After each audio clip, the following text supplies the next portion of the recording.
Okay, guys, I'm done cooking adobo beggar was on the and verge of death. chicken. Dr. Sean wanted to take the watch Today for we're himself. gonna eat. Just as Sean was about This to is remove the adobo I watch, cooked. the beggar grabbed his hand and said, "Thank you," That one. before This losing one. consciousness. Thus, Dr. Sean easily obtained the watch. Back in his office, Sean couldn't wait to put the watch on his wrist. Suddenly, the watch's hands began to spin rapidly, and Sean thought the watch was broken. At that moment, a colleague walked in and noticed something strange about Sean. He immediately took out a mirror and showed it to Sean. In the mirror, Sean saw that he had aged 20 years. He realized that the watch was causing this transformation, but now the watch was stuck on his wrist and wouldn't come off.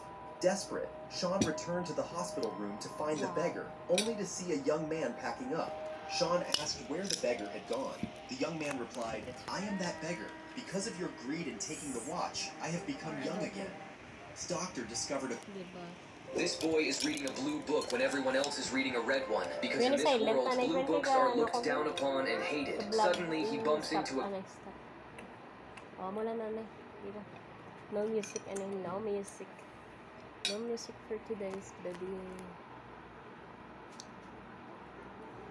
Saan ka mo? Saan ka mo? Ha? May kanon ka mo to? Get lang mo kanon nyo? Kaya dito tayo lang na ano ni... You can try that one.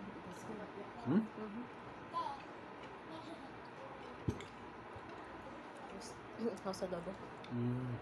Good? Perfect. Really? My master chief. My master chef. Ako ko master chef ka guys, diba? So, na-all ka na lang kayo na compliment. Thank you, mahal. The adobo. Yummy. It's been a long time we didn't make a video vlog. Because we're busy.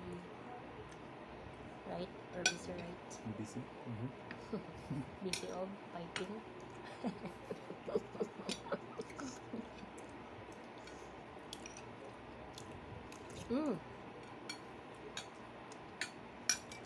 Yeah, good.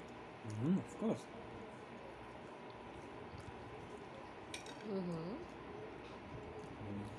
Yummy.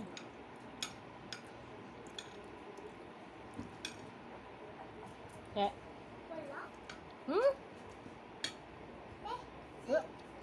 Wala ka makaluto ka na? Abi ko nagtigaan ka mo.